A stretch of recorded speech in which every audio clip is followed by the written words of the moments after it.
آیا تاسو پوهیږئ چې په 2001 کال کې زرګونه افغان اسیران داسې یو مرګ ته وسپارل شول چې نه یې عدالت ولید، نه قبر، نه دعا؟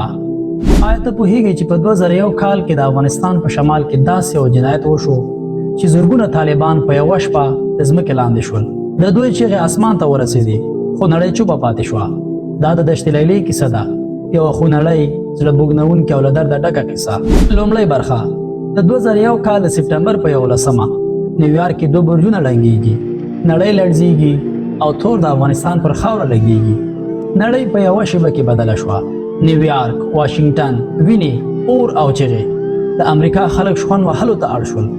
امریکا تور د اسامه بن لادن په القاعده پورې وتړه او مستقیم د طالبانو واکمن حکومت ته ویل اسامه راکړئ. خو طالبانو دا غوښتنه رد کړه ځکه دوی دا د میلمه پالنې مسأله بلله. د همدې فیصلې وروسته د 2001 کال د اکتوبر په 9 د افغانستان پر خاوره باندې د امریکا د بمبارۍ تیاری راښکته شوې. د شمالي ټلواله غاړې ته ودرېده. جنرال دوستم، فهیم، عطا، محقق او نور. دوهمه برخه طالبانو ټول افغانستان نیولی و پرته له پنجشیر. طالبانو د افغانستان 90% برخه تر واک لاندې راوستې وه. قندهار، کابل، مزار، هرات، هر ښار دوی تر کنټرول لاندې و. خو یوازینی استثنایی پنجشیر و، هغه غرونه چې د احمد شاه مسعود په نوم یې غرور درلود. هلته له کلونو راهیسې جګړه روانه وه.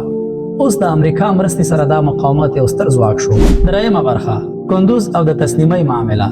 کله چې د امریکا او شمالي ټلوالې حملې زور واخیست، طالبانو په قندهار کې مقاومت مات کړ، کابل سقوط وکړ او ډېر طالبان شمال ته وتښتېدل. کندوز د دوی وروستی لوی سنګر پاتې شو. بالاخره د 2001 کال په نومبر کې په کندوز کې زرګونه طالبان محاصره شو. د جګړې هیڅ لاره نه وه پاتې.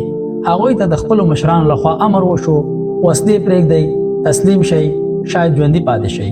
او دا و چې شاوخوا د 9,500 تر 8,000 طالبان د جنرال عبدالرشید دوستم ځواکونو ته تسلیم شول. هغوی ته وعده ورکړل شوه چې شبرغان ته به انتقال شي، هلته به تحقیق وشي او بیا به خوشي شي. خو دا یوازې وعده وه، عمل بل ډول و. جنرال دوستم چې هغه وخت د شمال قوي ځواک و، فیصله یې وکړه چې دا اسیران به د کندوز څخه شبرغان ته ولېږدول شي. خو څنګه؟ په کانټینرونو کې، ګرم کانټینرونه، د ساه د تنفس هیڅ ځای نه و، نه یو څاڅکی اوبه او نه ډوډۍ.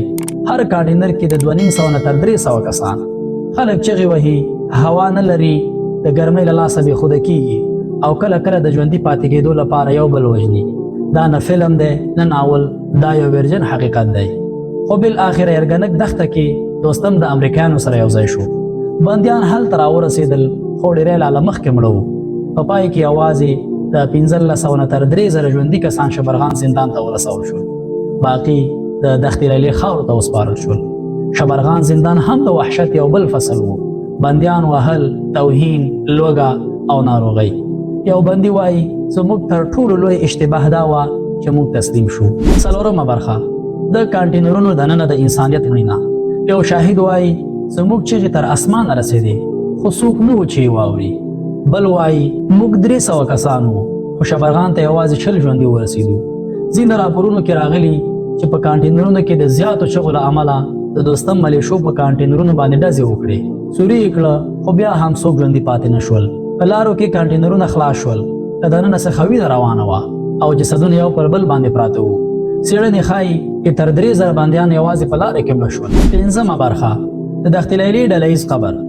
شبرغان ته نږدې یوه وچه شګه ییزه سیمه دښتې لیله. هملته سلګونه جسدونه بې له غسل، بې له کفن، بې له دعا په یو ځای کې ښخ شول. څه کم 2,000 اسیران ووژل شول، نه د جګړې په میدان کې بلکې د تسلیمۍ څخه وروسته بې وسلې بندي اسیران. 6مه برخه د اسلام او قانون له مخې دا څه ډول عمل دی؟ اسلام وایي اعوذ بالله من الشیطان الرجیم واطعموهم مما تطعمون اهلکم. اسیر ته هغه خواړه ورکړئ چې خپل کورنۍ ته یې ورکوئ. رسول الله صلی الله علیه وسلم فرمایي اسیر مه وژنئ، رواه ابو داود. همدارز رسول الله صلی الله علیه وسلم د بدر اسیرانو په باره کې خپلو صحابو ته وویل ورته ښه خواړه ورکړئ، ښه سلوک ورسره وکړئ. نو بیا دا زرګونه مسلمانان چې لا اله الا الله یې ویله ولې په دومره ظلم وژل شول؟ همدارنګه د جنیوا 3م کنوانسیون وایي اسیر باید انساني سلوک ترلاسه کړي. د اوبو، خوړو، درملنې، دعا، عزت حق لري. نو اوس سوال له تاسو څخه کوم، آیا د دوستم دا عمل د اسلام سره برابر و؟ آیا د دوستم دا کار د بشري قانون سره برابر و که نه؟ 9مه برخه د حقیقت پټول او نړیوال فشارونه. په 2002 کال کې ځینو نړیوالو ادارو لکه PHR یا فیزیشن فار هیومن رائټس دا پیښه مستند کړه. هغوی د ډلهییز خبر شواهد پیدا کړل.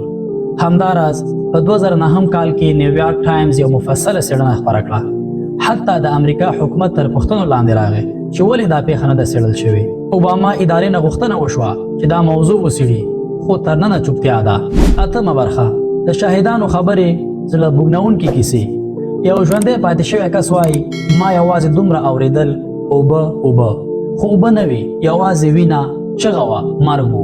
بل وایي ما د خپل ورور جسد ونه موند خو د خپل ورور د لباس ټوټه مې پیدا کړه.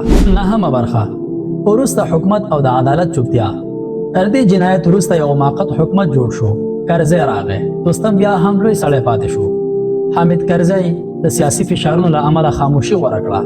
عدالت قرباني شو. خو بالاخره په 2004 کال کې کله چې د افغانستان لومړی ولسمشریزې ټاکنې وشوې، دوستم د ولسمشرۍ لپاره ځان کاندید کړ خو ناکام شو. بیا وروسته په 2015 کې کرزي دوستم ته د ولسمشر ځانګړي نظامي سلاکار مقام ورکړ. په 2014 کې دوستم د اشرف غني له انتخاباتي ټیم سره یو ځای شو او د ولسمشر لومړی مرستیال وټاکل شو او نړۍ دا موضوع هېره کړه. ملګري ملتونه چوپ، امریکا بېغمه او افغان ملت حیران. خو دا چغې، دا خبرونه او دا وینه لا هم خبرې کوي. پایله د دشت لیلې پیښه یوازې یو تاریخي واقعه نه ده. دا د انسانیت د ناکامۍ، د عدالت د نشتون او د چوپتیا یو خونړی سند دی. دا هغه چغې دي چې تر اسمانه ورسېدې. دا هغه قبرونه دي چې بې دعا، بې عدالته د وخت خاورو پټ کړل، خو تاریخ یې هېر نه کړ. موږ قضاوت نه کوو بلکې پوښتنه لرو، آیا اسیرانو ته دا سزا روا وه؟ آیا عدالت یوازې د زورمن لپاره دی او که نه نو ولې دا غږونه تر اوسه هم بې ځوابه پاتې دي؟ که موږ د تاریخ دا تور فصل هېر کړو نو راتلونکی به موږ هم ونه بخي. حقیقت او قربانیان باید وپېژندل شي او عدالت باید تطبیق شي.